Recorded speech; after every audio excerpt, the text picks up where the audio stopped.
Well, we're going to start things now. My name's Ashlyn. As Kate mentioned, I am a civil engineering major.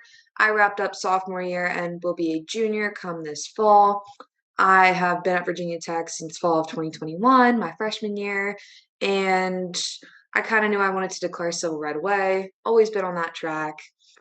And yeah, my email's in the chat. I have a minor in strategic communication and green engineering as well. So if you have interest in either of those, feel free to reach out. That's what we're here for. And yeah, that's all for me. Take it away, Kate. Okay, I guess I'll go a little bit more in depth, but my name is Kate Whaley. I'm a junior in material science and engineering. I co-opted last semester, so I would be a senior, but it kind of put me off a little bit. I have a minor in green engineering. And I'm involved in research and I was in a sorority. So if any of you have any questions about like Greek life or doing research or getting involved outside of engineering, let us know. Oh yeah, I guess I should probably mention a couple of my activities as well. I'm involved with the American Society of Civil Engineers as an officer.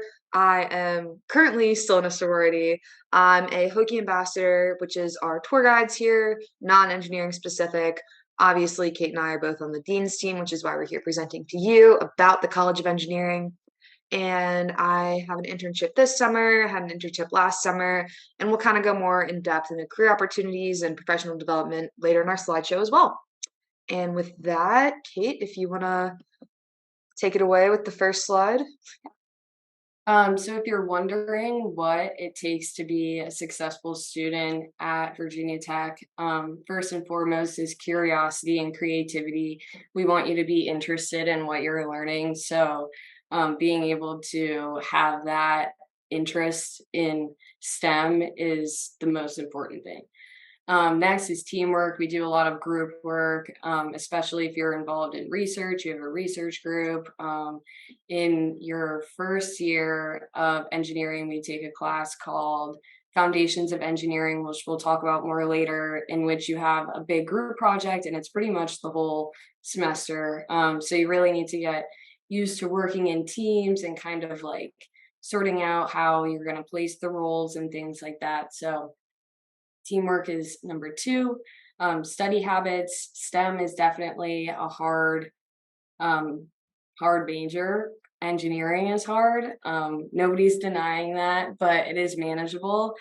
So coming in, study habits are a really big thing. APs are similar to the classes we take here, but the classes here are definitely more rigorous. It's only one semester instead of a year.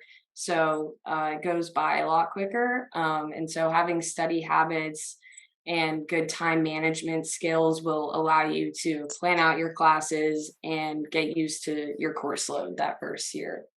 Next is interest in math and science. Obviously, you wouldn't be doing engineering if you weren't interested in STEM, but that's a really big one to have. If you don't particularly excel in STEM, your first year may be a little bit difficult. It's pretty general STEM class heavy related. So we have calculus, we have physics, we do chemistry, and a lot more. So that is definitely something to keep in mind. And lastly, is a challenging high school background.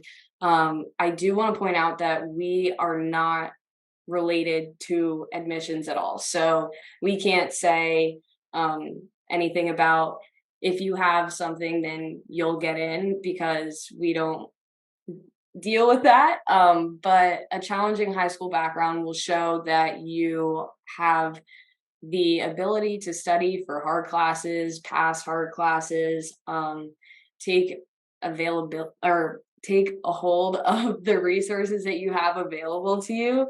And so using all of those combined to get a kind of heavy workload like APs, IB, doing extracurriculars outside of school, like playing sports, building up your National Honor Society clubs and things like that. So it's not limited to just taking hard classes. It's really just the rigor that you show in your experiences in high school. So challenging high school background. Yeah, well said. Here's just a couple little statistics. So this is our freshman engineering class of 2022. That would be last fall's class. Their average reported GPA was as follows. Average math and reading SAT. Kind of interesting that reading's a couple points higher, but we always like to say that engineers are well-rounded students. Just because you have a fantastic math score doesn't always mean you get in. It's great to have both aspects since engineering, while very STEM heavy, does require some writing for lab reports or memos and other industry related things. Something that me and Kate, I'm sure, love is that we have one of the largest female engineering populations of state schools with 24.3%. And considering how large of a student body we are, that number is pretty flooring. And it really made me want to choose Virginia Tech. That was one of the big reasons why, because I felt that I'd have the same opportunities and it wouldn't be a struggle to prove that I belong. And we have a great first generation demographic as well with 18.8%. And that is also on the rise as well. And yeah, just a couple nice little numbers for you. Okay, so general engineering is what we call our first year in engineering. So that's your freshman year. You will take classes like Foundations of Engineering. You'll take pretty much the same classes as everyone else, unless they get like transfer credit from high school. So you'll go in, you'll take, like I said, calculus, physics, chemistry, Foundations of Engineering, and everyone will pretty much be in the same classes. You can do your homework together, do study groups together. And so it's a pretty good way to meet other engineers and keep up with your classes. And so I was talking about transfer credit a little bit ago. And so AP and IB transfers, we have a big database online that will allow you to look at your AP scores and what tech accepts from that. And I think IB as well. And you can also get transfer credit from community colleges. So like I said, we have a big transfer database, so I can't really say anything specific on any classes that you may have. But I believe most of the transfer credits that tech accepts, at least for APs, are usually above a 4. So keep that in mind. You can always look to find more specific classes. So pathways, this is kind of a foundation for every student at Virginia Tech. You have 7 pathways, and each of them go down kind of a different road. So you have one like math, history, science. They're kind of like categorized into general classes. And like I said, they're required for everyone. So by the time that you're done with your degree, you will have fulfilled all of your pathway classes. And some of the classes that you're required to take to get your major applies to your pathways. So you're required to take like English 1 and 2. So they can apply to one pathway, and that'll be like a class down for that pathway. And they usually fit really well into your schedule. They're not very hard to get. And you could kind of think of it as like an elective. So lastly, at the end of your freshman year, if you have a 3.0 or above, you will apply to, so you'll apply to your top 3 majors after taking Foundations of Engineering.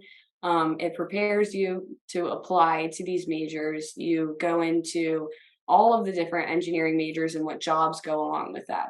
So you'll apply to your top major, and if you have a 3.0 or above, then you're automatically guaranteed that first choice. And so what the College of Engineering does is, let's say last year there were 400 kids who had a 3.0 and above, and they wanted to go into chemical engineering. And this year there are 600 kids who want to go into chemical engineering, and they have a 3.0 or above. The College of Engineering will expand the class size for the chemical engineers in order to give them more resources. They'll give them more class size. They'll give them more professors, they'll give them more TAs, they'll give them more courses. And so they'll literally expand the major for the kids who want to go to that major, no matter if they have a 3.0 above or not. So after you apply, and if you don't have above a 3.0, you will be considered for your first choice depending on how big the class size is already. So if the class size is filled with 3.0 or above students, then you may be put into your second choice. But a 3.0 your freshman year is very achievable, and a lot of students get their first choice major. So it's nothing to stress about. But yeah, that's pretty cool how that works. I know I stressed about it at first. It's more achievable than it probably sounds like. And it's a really great system to kind of incentivize working hard and really studying your freshman year. Now, as Kate kind of touched on, this is Foundations of Engineering. Foundations of Engineering is technically a one semester class with parts 1 and 2. You take Foundations of Engineering in the fall semester and then you take it again in the spring semester. However, it is a different class with different students in it and a different professor. You have to sign up for it again. It's not a year-long class that you just stay in. So, in Foundations of Engineering, it really is a great basis for a lot of the engineering majors. First off, you learn about every single one. You have a week or longer spent on each, and you'll have professors come in and they'll talk about, their specific major and why it's great and what kind of research they do and what a future job would look like in that major. And then you get the chance to ask them questions and perhaps even make a new connection if you know it's a major you would like to go into. We also have these information sessions put on by the Foundations of Engineering and or engineering education department, where it's another extension of the class where all of these professors and current students come in for their major and they kind of advocate for it and why it's great, why they went into it. And it's a good chance to get exposure if you really don't know what you want to do. I had tons of friends, no idea what engineering they wanted to do other than the fact that, oh, I'd like to do engineering. And this class, they said, really did help make their decision easier. Like I said, I was pretty set from day one, but this class kind of helped me stay set on civil engineering as my choice. Within the class itself, you do a lot of great activities, the biggest and best one being you create a prototype in the spring semester. Now, they used to do it that you were assigned something to do, and while some classes are still like that, depending on the professor, my professor actually had us pick what project we wanted to create. So my team decided to go big or go home because we had a lot of, let's just say, high achieving students on it. So we created a sustainable bike rack prototype. And you even get a certain allocation of funds for your prototype. So you can go out, buy the materials for it. You can use the materials in the Frith Lab, which we'll talk about a little later what that is. And it is really a great experience because you are doing tons of hands-on learning within this class. In addition to the prototype building, you also work on things like scheduling and, estimating, kind of project management skills that are pretty diverse across any engineering major. But you're able to really take what you learn and apply it. I'm in a roadway design internship this summer, for example. I find myself using skills that I learned my very first semester at Virginia Tech that I learned in the Foundations of Engineering class. It is probably one of the best foundations for any field of engineering that any student could ask for. Okay, so here are a couple of stats from the 2021 class. So that was 2 years ago. Um, so the first bullet point, that's engineering education. And so that's the entire freshman class. That's not like a major or anything, but the rest of them below that are basically sophomore to seniors. Um, and so, yeah, those are a couple of stats on how big the majors were a couple of years ago, but it's definitely changed since then. Yeah, for sure. The biggest ones: computer science, mechanical engineering, civil's kind of up there, aerospace. Those are probably industrial and systems. Those are probably the big five, the most popular, I should say. Alrighty, now we're going to talk about some opportunities within the College of Engineering. So to start, we'll talk about engineering minors. As I mentioned, I'm a green engineering minor, and Kate is as well. But you have a lot of different options. You can go into all of the ones listed here and more. You could, you don't have to be in a relevant field. I'm a civil engineer. We don't really code much at all, but if I really wanted to and I had the class space, I could take a computer science minor. However, I'm just not a fan of coding and I decided not to do that. Green engineering for me, though, I know I can double count some of my classes. And what that means is they can count for my civil engineering major and they can also count towards the green minor. So if you'd like a minor, but you don't want a whole load of extra credits, that's something worth looking into as well. But you can't have a major in computer science and then get a minor in computer science. But computer engineering could get a major in or a minor in computer science and, something like that. And then we'll talk about these opportunities in the future slides. So the Rising Sophomore Abroad program is actually back after being away for Yeah, a while during COVID. Ashlyn, I don't know if you had the opportunity to do this, but did it was not. not available for me, unfortunately. But this is a 2-week program. It's 3 credits, which is a bargain for your deal, I'm telling you. 2 weeks, 3 credits.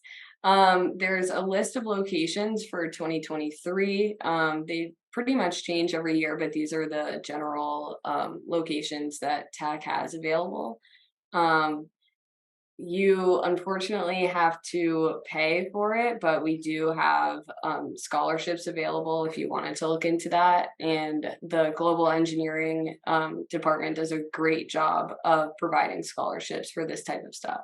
But if this is something that interests you, there's a lot more information on our website. And we can also get in touch with another Dean's team member who has done the RSAT program. So They also do talk about this program in that Foundations of Engineering class. You'll have someone from the Global Engineering office come in and just do a whole presentation where you can find even more information about. But if you're interested now, it's worth looking into early.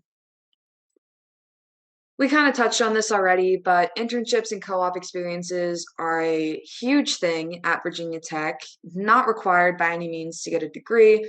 A lot of students just like to do them starting freshman or sophomore year just to gain the experience in the industry and really make sure that they like what they're doing. Now, I don't like this map because none of my companies or many civil engineering companies are on here. But a lot of these are, are big name companies like Boeing, SpaceX, Tesla, what have you, that Dean's team members and tons of other students have gotten hired to.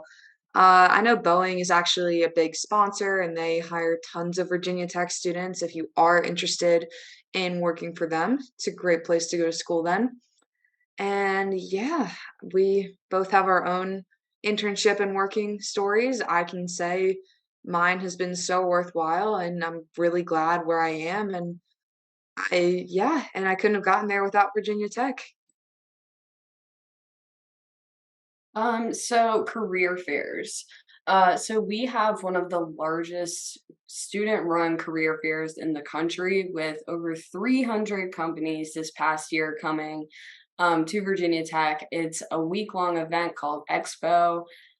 There is an insane amount of resources at Virginia Tech that will allow you to prepare for Expo. So they do Expo prep with in-person meetings and online meetings, basically telling you what you need to wear. They help you prepare an elevator pitch. They help you learn how to network with people at big companies like Raytheon, BWX, like GE. I don't know, Ashlyn, you have a couple more maybe civil engineering ones.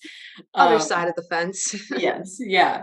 But they basically appeal to any major. You can actually go online and filter through the type of jobs you're looking for and type of companies that you're looking for, what year you're in, and it'll tell you what companies are looking for your major and your year. If they're looking for interns or co-ops, if they're looking for full-time hires and things like that. So this is a really great networking event, and this is not the only one. Expo is not the only one that the Virginia Tech College of Engineering puts on. We have separate career fairs for your individual majors, and we also have one in the fall called Cameo. It's definitely smaller, but I think it may appeal to a couple of different majors. I think it may be civil building construction. Cameo. It's Cameo stands for the Council of America. It's basically a minority hiring event, which Okay, is yeah, pretty unique. It's not really major specific. I know gotcha. there are a good number of civil companies in attendance. But it's a nice smaller environment and anyone can go to it, of course. But it's the Council for Minority Engineering Organizations. That's what it stands for. Okay, yeah. So yeah, we have a bunch of awesome career fairs, and this isn't the only, like I said, this isn't the only networking event, but it's definitely one of the biggest. So, Yeah. And real quick, if anyone would like to put questions just in the chat as you think of them so you don't forget them, we'll go through the whole presentation and then roll back through them if that's okay. But yeah, feel free to spam the chat with any questions you have. So, this is Galileo and Hypatia. I know I lived in the Hypatia community. Did you, Kate? mm, So, what this is a living learning community. A lot of schools call it different things, engineering house, community basically that has engineers in it. It is in one residence hall. The entire residence hall of Hoag Hall is the engineering living learning community. Galileo is the male living learning community, and Hypatia is the female. And the people you see here in this center picture are the leadership team. They are not first year students. They help run the community and are second or third year students who still live in the residence hall with all the first years and act as a mentor, a guide, and they also put on fun social events. And there's different communities and committees that they have. They have professional development. They have um, this is the lab team where you get to use power tools. Something really cool about living in here was that this is actually the makerspace inside your residence hall. I thought that was pretty cool. I honestly only used it once because it wasn't really my thing. But if you really like to create and you want to invent new things, this might be the place for you since it's a private lab just for students who live in that residence hall. And this picture in the top right, the people in the purple shirts are the mentors. They're usually second years. And then the people in the blue shirts, they are either exceptional second years, usually third, maybe even fourth year students who stay. Oh, and I lived in Hypatia. It was great, surrounded by other engineers, made some great friends in there. It was a good time. all right. So peer mentoring and STEP are programs that you can sign up for relating to Virginia Tech engineering. So peer mentoring are it's a group of engineers led by SEED here, the Center of Engineering Enhancement Diversity.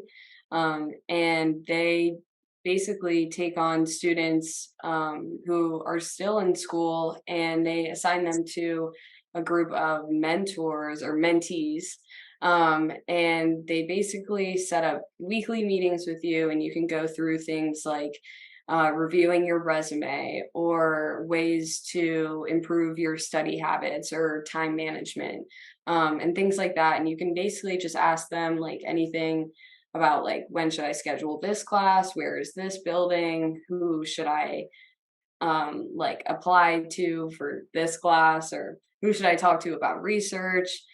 So things like that. And it's really great. I did peer mentoring when I was a freshman and it helped me a lot. It was online, but it was with a group of other engineers, and we just did a bunch of fun stuff with our mentor. And my mentor actually ended up giving me her textbook for calculus. So that was pretty nice.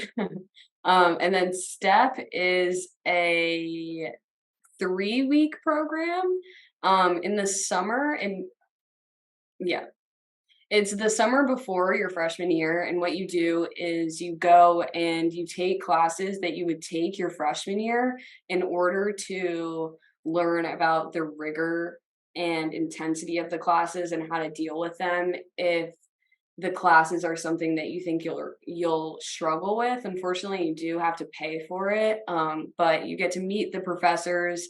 You go to class, you have like an actual schedule, and you take the classes. You get real grades. Unfortunately, they don't apply to your transcript for the semester after that when you actually start. But it's a really great introduction to engineering and how tough it is when you first join as a freshman. So, Yeah. So we have a lot of design teams. These are some of the extracurriculars within engineering that you can participate in.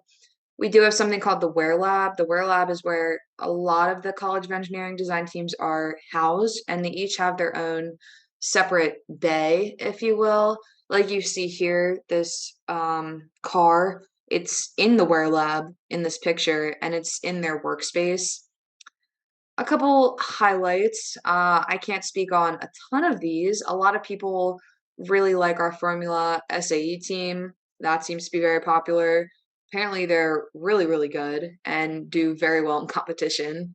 I have a friend on Design Build Fly. You just make airplanes and such, and they actually work, which is really cool. And they do that through a lot of engineering things. I wouldn't know. I'm not an aerospace engineer. My favorites, which I was on Concrete Canoe the last 2 years, actually. Uh, it's all you do is you make a canoe out of concrete and then you race it.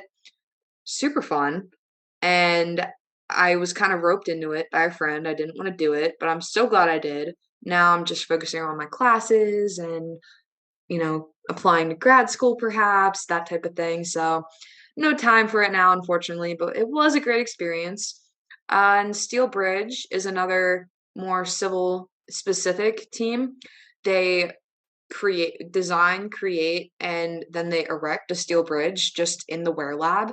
And that's their competition is they have to put up the bridge as fast as they can at competition, and they have to load test it, which means they have to put some weight on it to see if it falls or not. And if it doesn't fall off the load test, then they have to take it apart as quick as they can. It's super cool, super hard, but if you're into that type of stuff, definitely something to look into. Now, the big thing about all these design teams is you don't have to be a so and so major to be on that design team. I just said Steel Bridge is a civil specific design team, and while it's mostly civil engineers, because that is what a lot of them will go on to do stuff with steel and structures, you can join it if you just have an interest, which is really cool. There's no prerequisites that you need. Some design teams do have an application process, especially the more rigorous and competitive ones like Formula SAE. Design Build Fly has a less intense application, but mostly all that does is they want to make sure you're committed and at least have an interest. You won't be disqualified for not having any experience, especially going in as a freshman or a sophomore student. They want you to come in because then they can mentor you and grow you up to be, that junior or senior competing in the competitions, and then you're giving back to the next generation and so on and so forth. Yeah.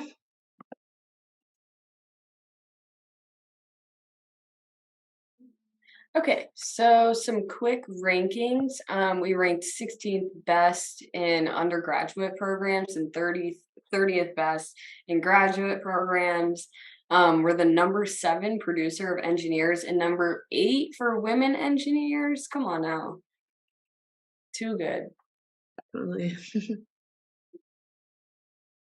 Okay, there we go. Here's just some more numbers for you. So we had 90% of our freshmen continued to a second year in engineering.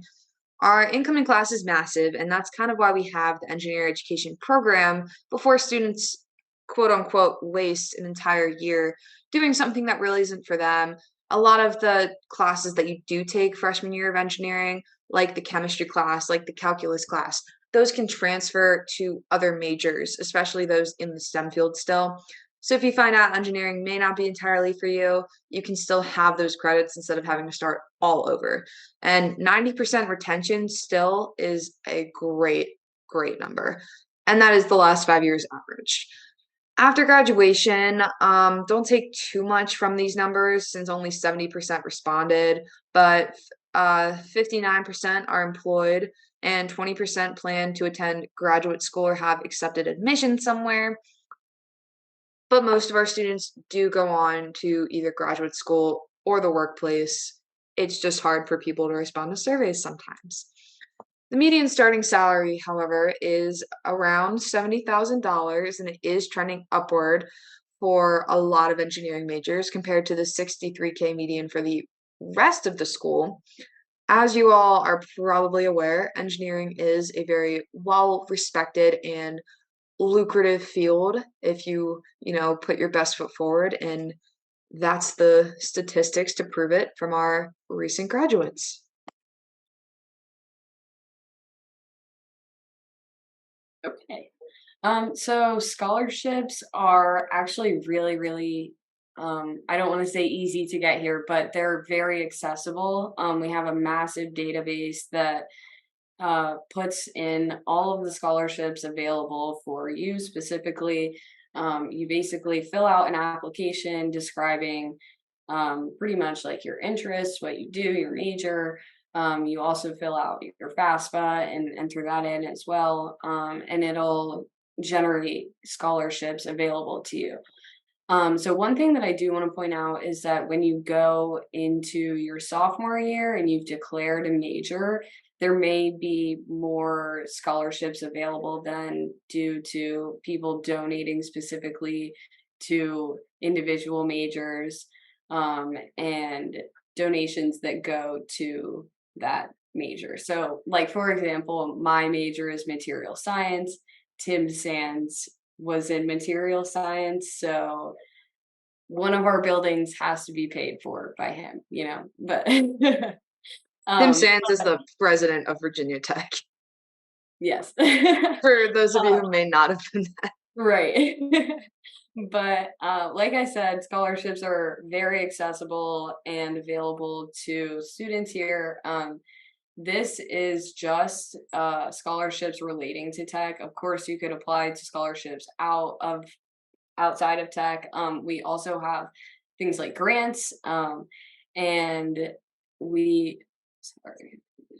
Oh my gosh. And we also have more specific scholarships for the grade level you're in, major you're in, and so things like that. But you can look more into that on our website if you want to find out more. But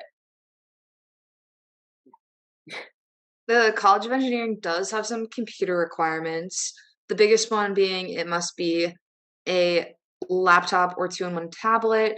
That all these requirements are listed online. I definitely recommend printing them out, handing them to your resident tech person, saying, "Hey, can you go down this checklist?" Or even going to Best Buy and saying, "Hey, I need this. Can you find me something that does this?" Definitely double check their work to make sure they're not trying to sell you something that has something you don't need or doesn't have something you do need, but it's best to just do that. There are some recommendations online as well. I know HP is a pretty popular one brand wise among engineering students since it does a lot of them have the screens that can just fold back easily. I do definitely recommend the digital inking benefits because a lot of teachers just post PDFs of assignments on Canvas, which is basically what I like to call it is the Google Classroom for college. That's where all your assignments are posted, that's where you get your grades. It's just a little more complex than Google Classroom was, but it's pretty easy to use once you see it for the first time. However, if you get a homework posted, you can just click on it on Canvas, download the PDF, just write on it then and there rather than having to print it out, scan it. You definitely can still do that if you prefer it, but sometimes it's just nice and super easy to flip your computer around and just take some notes right there electronically. I also have an iPad that works really, really well for note taking additionally, but I do still have my two-in-one tablet computer thing, and I do still do a lot of my homework on there. I just take more notes on my iPad. iPad is not required. I just use one, and it has been a game changer for me personally, but totally up to you, whatever works best for you.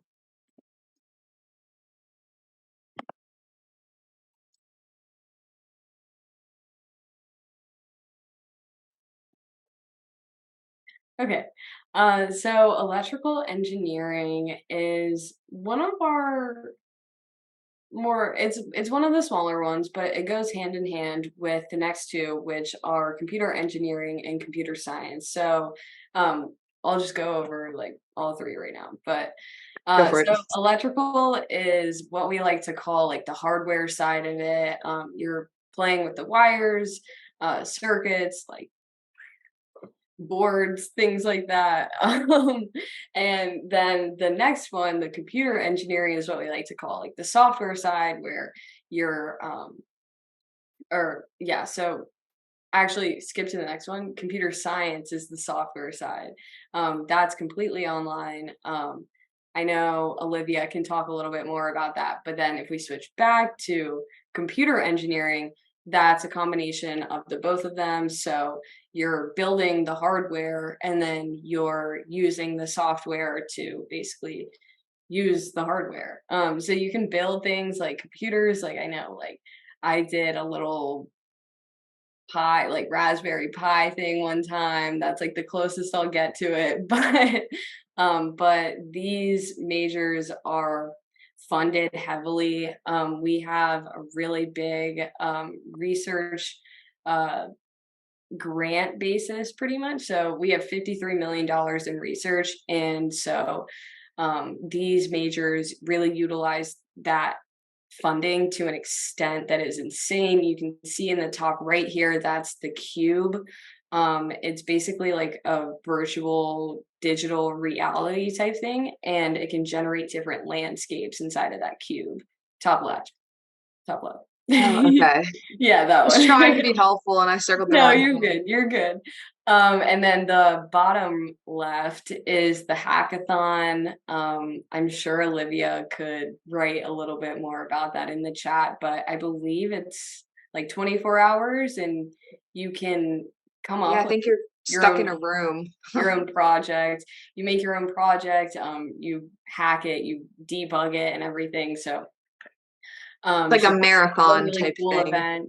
Can you skip to computer set or back to computer Computer engineering, yes. engineering. Yeah.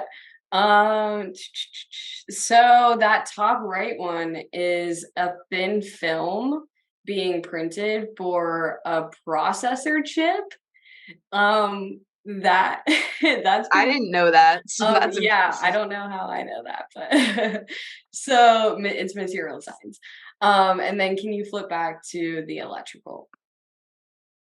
And so I believe that top right one is one of our design teams. And so I'm not exactly sure which design team that is, but it may be a specifically electrical engineering one. So a lot of our design teams are based like set up so that whatever major you're in, you will get a spot in the design team. But there are some majors that have like their own design team. So like Chemi Car, this could be another one. And then like things like the Cube, that's like mainly computer science. So there are things outside of the Wear Lab and the design teams that you can still be involved in, but like with your own major. But anyway.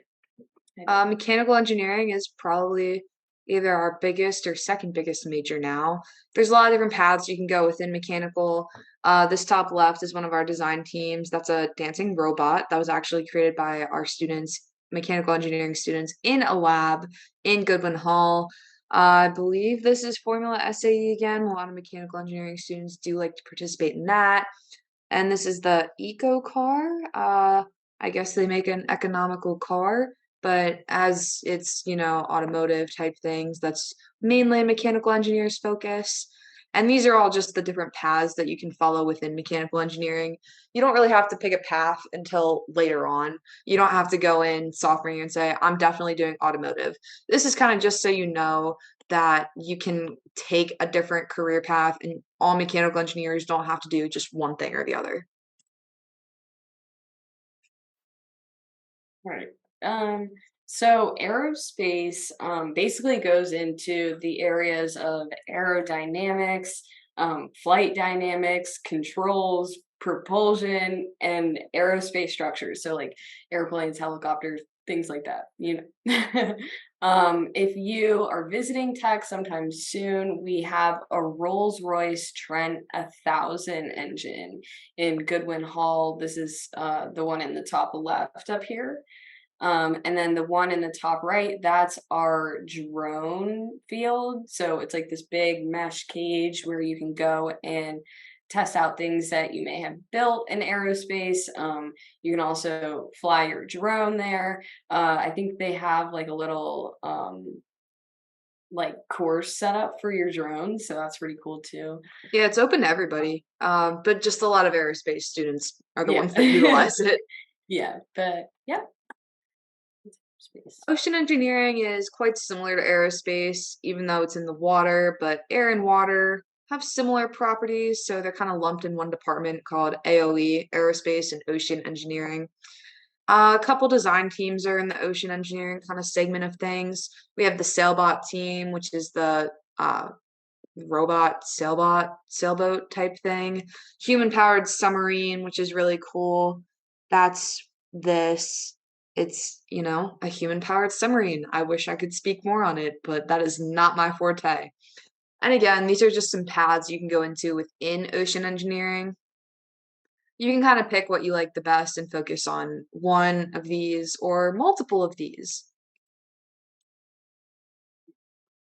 So industrial systems and engineering, I like to say that this isn't really like one of the more STEM heavy majors. I feel like it's more of like a business involved engineering major. So you get into like networking with different companies and you learn how to organize their processes to make them more efficient.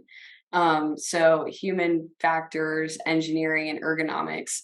So that's taking in like customer reviews or like how different things fit with the majority of people who gave feedback. So like taking in like 5-star reviews and putting more work into that to make it sell better, or maybe taking away something that keeps breaking and replacing it for something like a little bit more expensive to make that product last longer. So it goes into not only like the product and the people side, but it also goes into the entire process and the building of that product or like process.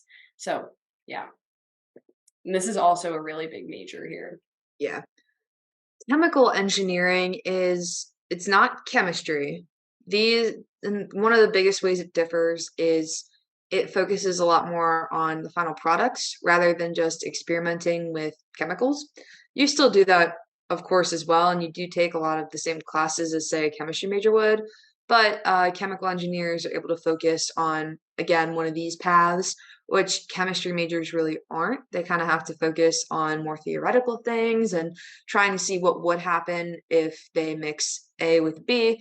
Chemical engineers, a lot of them really focus on polymers and marketing, manufacturing. A lot of them are the ones that work on the vaccines that they roll out. Like we just had the COVID vaccines. A lot of chemical engineers were definitely working on those. They were the ones seeing what would work. Is this safe to go into someone's bloodstream? And they work kind of hand in hand with the biomedical engineers on the more medical side of things. However, they also work on, basic other marketing research. Don't really know a ton of the career paths that they could take, but I know a lot of them end up working in factories. Okay, material science and engineering, that's my major, so take a look into it because it's really fun. Basically, material science and engineering goes into the makeup of certain materials. So, like, why do metals get cold? Or why are they hard? Or why is this like sweatshirt woven this way? Or different things like that. So there are 4 different pathways that you take classes in. So you'll do a class in polymers, metals, electronic materials, and ceramics, and then you can also take like separate classes in biomaterials or composites. But you basically explore all of the different types of structures that you can in material science and what makes different materials themselves. So if you're wondering about like the chemistry side of it, it's a lot less chemistry than actual chemical engineering. I actually only had to take Chem 1 and 2 for this.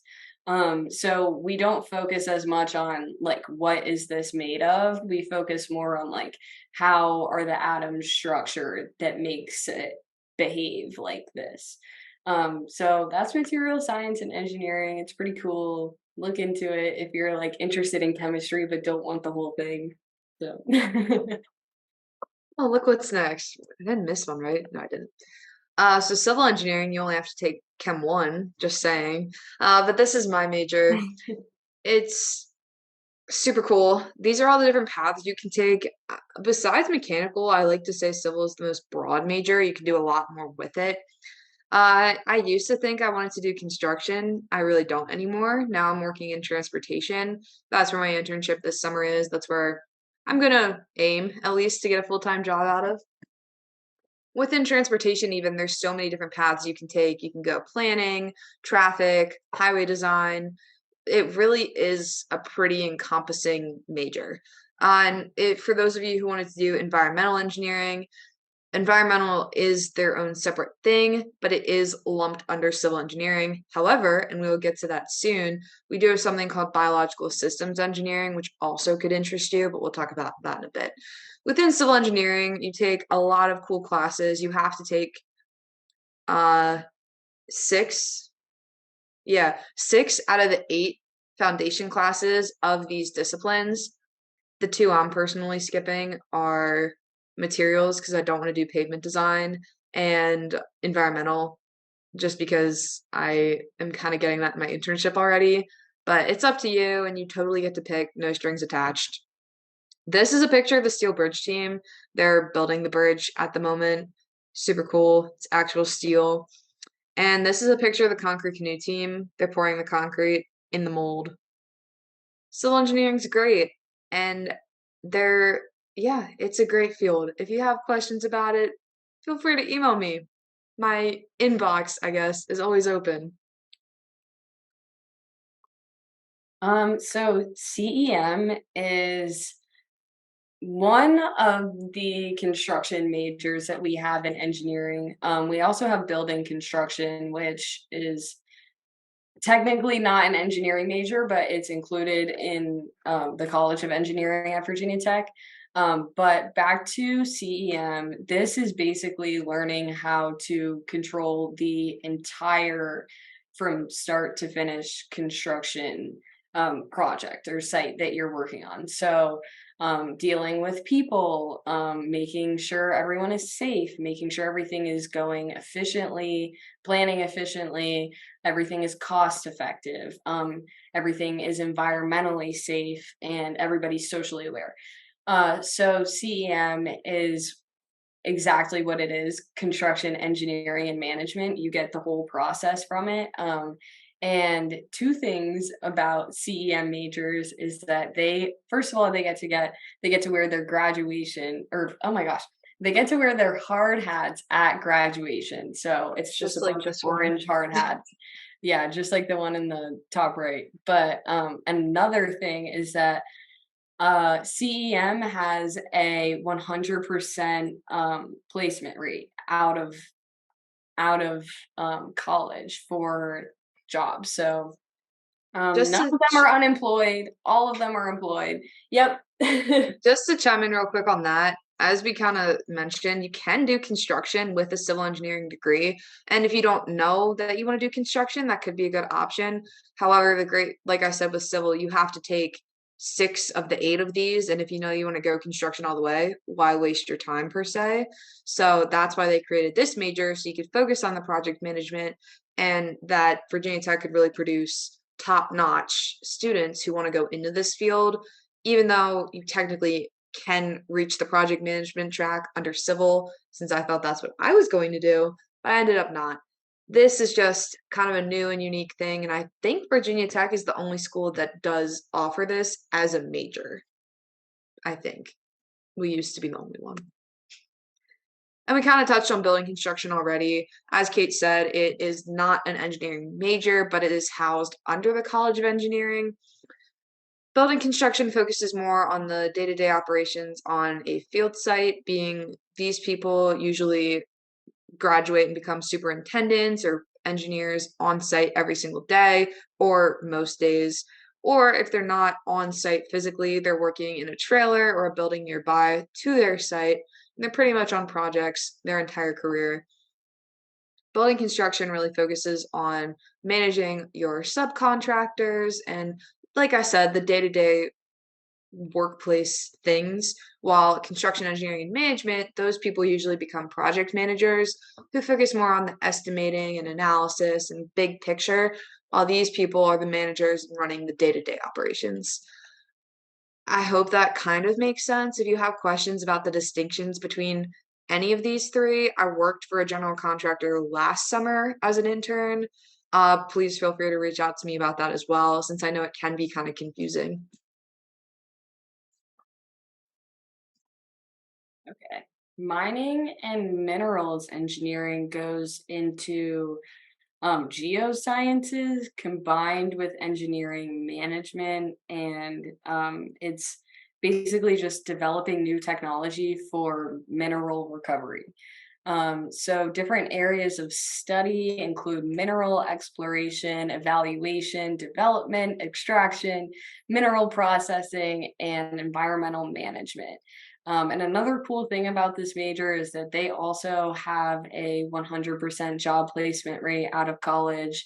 So all these engineers are employed, and keep in mind the average starting salary out of engineering is 70K. So imagine imagine their salary with a 100% job placement rate. But this major actually just got a new lab built in Holden Hall. They're developing rover technology for mining.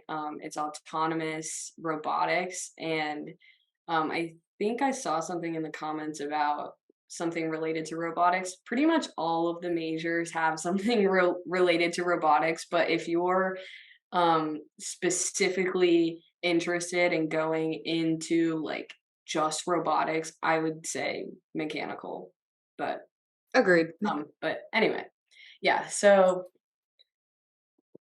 sorry, go ahead. You're Sorry, we good. kind of like I mentioned earlier, this is biological systems engineering. We don't have an environmental engineering major, but this is basically as close as it gets. They focus on a lot of the environmental impacts and they go outside, they do a lot of field work. They also focus on food engineering. So they look at all the natural ingredients in the granola bar you're eating and they try to make those as healthy as possible while still being economically friendly and environmentally friendly.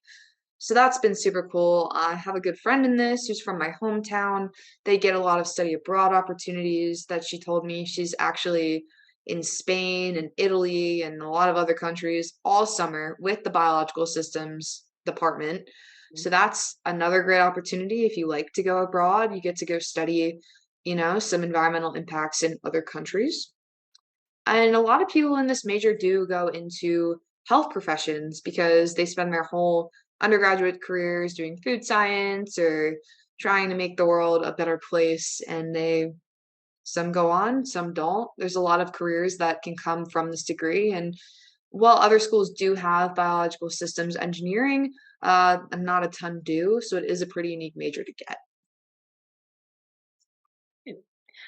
So biomedical engineering, this has actually been a major at Virginia Tech for a while now, but it hasn't been introduced into engineering until a couple of years ago. And so biomedical engineering basically goes into technology that can improve human health, safety, healthcare, different social issues like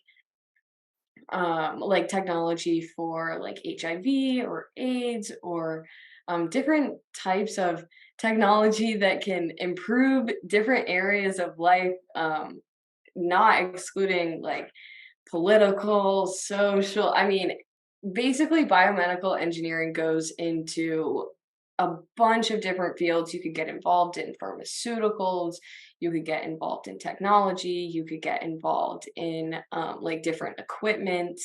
Like there is so much to do with this major, but it's actually one of the most heavily funded majors. A lot of the equipment and funding that has come has been recent.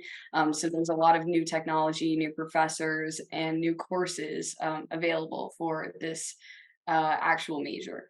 So a lot of the biomedical engineers get involved in the Virginia Tech Helmet Lab, which is in Kelly Hall. If you're wanting to visit and see that, I know they do tours. We have a system that Virginia Tech actually developed for rating helmet safety, and other schools and institutions that test helmet safety actually use our scale. So like I said, our research is really extensive here. And so the Helmet Lab is just one example of that. And they have done an insane amount of research. They are still doing research. I think they're going into like full, like the chest plates that football players wear. They're still doing helmet research. So they're also doing boots for like soccer, like cleats, research in that. So uh, the biomedical engineering field is massive, and it's super easy to get into different paths to take. Okay, if you want to scan this QR code, you can. You can also just check out our amazing Virginia Tech website. There's lots more information on every single major there. Every major has their own website. So definitely check that out if you can. As we're wrapping things up, we always like to talk a little bit about why we chose to come to the College of Engineering at Virginia Tech. So my story real quick is I thought I was going to go to a school in my state. I'm from Pennsylvania. I ended up getting waitlisted at this school. I was admitted into college the year after COVID. I was high school class of 2021. So there were a lot of 2020 grads who'd waited to go to school, and it was just a very, very competitive and stressful year. And I thought I had it. Evidently, I did not. I held out hope till the very last minute, but decision day was inching closer and closer. So I thought, oh crap, I have to go visit some other schools. I have to figure out a plan B. I was freaking out. I ended up touring Virginia Tech, loved it. I heard a ton about the College of Engineering I actually ran into our coordinator for the Dean's team, Tara Cup, and just asked her loads of questions. They weren't doing info sessions at the time due to COVID. They did have some virtually recorded ones that we did tune into, but it was great getting to ask her in person when I visited campus. Funny thing about me is that I toured on April 29th and committed April 30th to Virginia Tech, which is the day before National Decision Day. What can I say? I like to take things to the very last moment, drag out the suspense. But little tying it all together, I came to Virginia Tech because I knew I could succeed here, not only in engineering, but also with all other aspects of college I wanted to pursue. I know I didn't want my whole entire life to be encompassed just within school. And while engineering is difficult, it's no easy street. It is available so that you are able to do other things if you also put the studying and all the work in. And I knew I wanted a place like that where I could do it all and also where the engineering program was top notch. Civil engineering specifically, we just got an email that we're now tied for seventh in the world for civil engineering in the US News and World Report rankings. And I just knew that it was a great up and coming program that I wanted to be a part of. And well, it was already great, but it's gotten even better since I've been there. And with the design teams and American Society of Civil Engineers, there's all the professional networking that I ever could have wanted. And it's just been a great family on top of that. All right, that's it for me. Sheesh. Okay, my story is a lot more sad.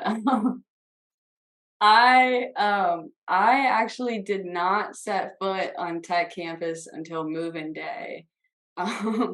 My senior year of high school was during COVID, so I wasn't able to tour or anything around any colleges. My family, none of them have been to like big schools, so it was the first like big football school that my family had ever seen. So I basically picked this school for engineering, but I ended up loving it. Being able to see the mountains from like any any point in Blacksburg is awesome. It's gorgeous here. There's tons of hiking. Um, the campus is gorgeous. It looks like Hogwarts, especially in the summer with a good sunset. But I mean, we could go on and on about why like tech is so great because like it really is. There's so many different opportunities, so many different um, people here, people to meet. There are organizations outside of engineering that you can get involved in. And so, yeah, I picked tech basically for the engineering, but I got the rest of it with it. So that was just like a little gift on the side. But yeah, That's sweet though. yeah, I like it. Okay. Well, our next thing would be questions, but I'll stop sharing my screen so we don't all have to stare at that.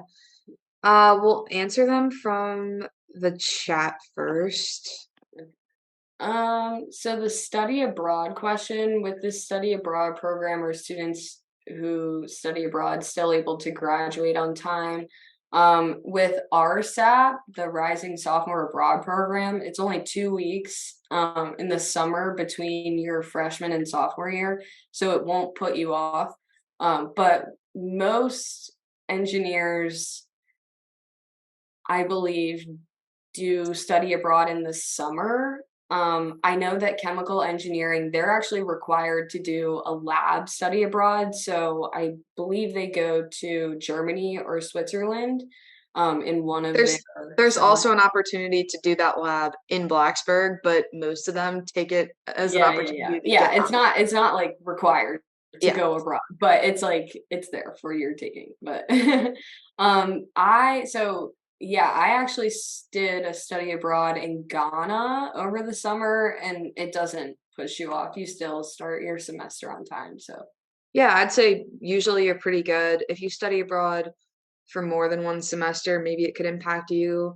We can't really give too straight of an answer just because every student's program is different, depending if you come in with transfer credits, depending what classes you're taking during the rest of the semester. But usually you're still able to graduate in 4 years. I'm doing a program where I can take a class entirety of spring semester, and then I do study abroad for 3 weeks after the spring semester in the summer. That way, I can still take my spring classes in Blacksburg, but also get the abroad experience and then do a summer internship still. So that's kind of, there's a lot of those programs. So that's kind of the best of both worlds, if you will. Okay, next question. How do your industry and alumni connections support students nearing graduation? Uh, I will say amazingly, we have this saying called Hokies hire Hokies, which could not be more true. At my internship right now, this is just a good example. One of the partners, she's been in the industry a long time. She's the head of the Civil Engineering Alumni Board. She actually has reached out to me multiple times. I've got the internship because she had a Virginia Tech student from her company, a Virginia Tech grad from her company, come recruit at VT. Then I get the internship. I am in the office where she works out of, and she set up meetings with me, took me to lunch with the other Virginia Tech intern in my office. And that's just my personal example of how great Hokies care about current Virginia Tech students and soon to be Virginia Tech grads. She's already talked to me like, if you want a job after you graduate, it's all yours. So Virginia Tech will get you in the door per se with these alumni, and then the student just makes that connection. And all of our alumni are so spirited and want to spread the Hokie mindset that they'll usually ask you back or at least keep a connection with you to try to support you along the way. Because at least in engineering, a lot of alumni really like to find a Virginia Tech student and then mentor them. And that usually means getting a job at their company one day. okay. Personally, I just think that Hokies are like so common, like everywhere. If you live in Virginia, you're bound to see like a Virginia Tech like sticker on the back of somebody's car, like whenever you go driving. So I just think that they're like really common in the way that engineering curriculum is set up is in a way that you're prepared for the workforce when you leave college. So I think that people recognize that and like I know that you guys can't like say this right now, but like I get on my LinkedIn and it'll be like 61 Virginia Tech alumni have worked at this company. And it's like, oh my gosh, like I know I have to apply now because I know that there are people there who have done like the exact same thing that I have and know like where I'm coming from and what like commitment I have to my education that other Hokie engineers have. But what research opportunities exist for students, and at what point can students start research? So, research is so common here. It doesn't even like even if you decide to not be an engineering major, you can do research anywhere. Like basically all you have to do is reach out to a professor. You do a little bit of research on what you want to do in research and professors that may be in your major or like in the field that you want to go into. Send them a quick email saying like, hey, I'm Kate, like I'm a sophomore in material science and engineering. I was looking at your lab, I really liked it, like could I shadow? Could I, see what you guys have going on? I love to get involved. And it's super easy. You just reach out, and a lot of professors have availability. Some professors do not prefer undergraduates because they are like funded projects, and sometimes different points in the project require like postdoc or like master's students, but a lot of professors have room for undergraduates. They want to get more people in their lab and involved in what they're doing. So it's very, very easy. I started research as a sophomore, but that was because when I was a freshman, labs were closed. So I've heard of freshmen doing it you don't though. yeah, you don't have to wait to, like, be involved in a lab or anything, so yeah. And on the civil engineering website, at least, and I think it may be the case for other majors, it may depend. There is actually a tab on the website that says research, and then it'll have research openings as Yeah, well. If you're a little scared to kind of cold call or reach out to a professor, there's also could be website resources, but that could be. definitely is not the case for all majors. That's just personal experience. Are Ware Labs started by students? So I Maybe, like, the like the design teams, I teams. The assume. design teams, yeah. I believe so. It's just been a while since someone started a new one, but they'll go to, I think, advisor, faculty, and say, hey, I would like to start this kind of team. If you have an idea of one, definitely, Mhm. come to Virginia Tech and can get the ball Yeah. rolling. The process would be easy. You just need But people to the be on board. Sorry, yeah, but a lot of our design teams are design teams that other schools have too, so that we can compete against them. So if you're like more interested in like making something really cool, I would get more involved in research. But if you're interested in like if you've seen something that has happened at another school that you're interested in bringing to tech, I would think that would be more like towards the Ware Lab design teams. But Especially if other yeah, schools have that team say, hey, yeah. you know, Pitt and Penn State have this team. Let's bring it to Virginia Tech. Will you support me? That's definitely possible. Okay.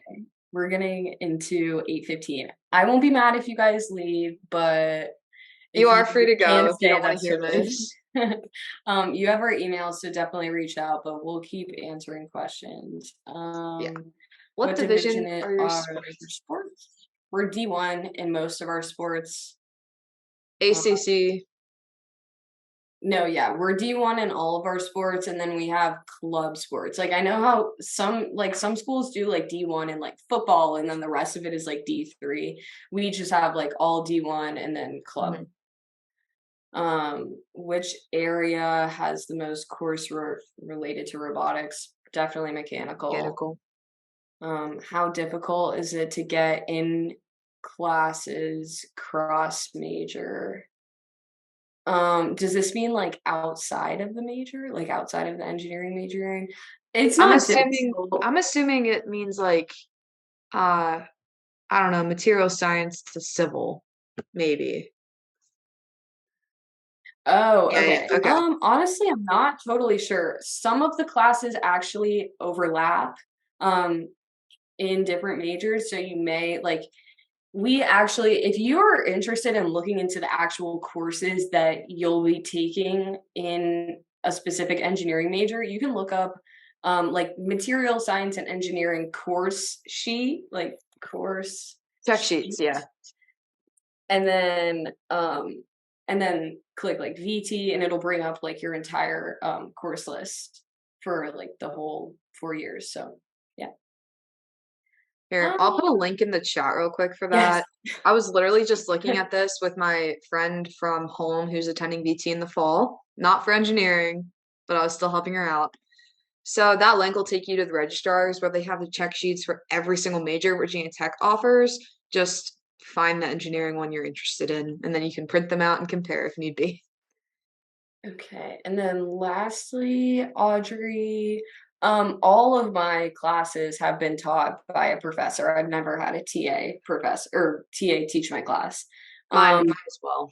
For engineering, it's yeah. not common. It Okay, my major is like very small, but I think like the biggest class that I've had, the biggest classes that you almost are like guaranteed to be in are your general engineering classes just because so many people have to take it like as a basis, not even just in engineering but in like biology, like biochem, chemistry, like they all have to take like the basics. So I think my biggest class was chem, and yes, same.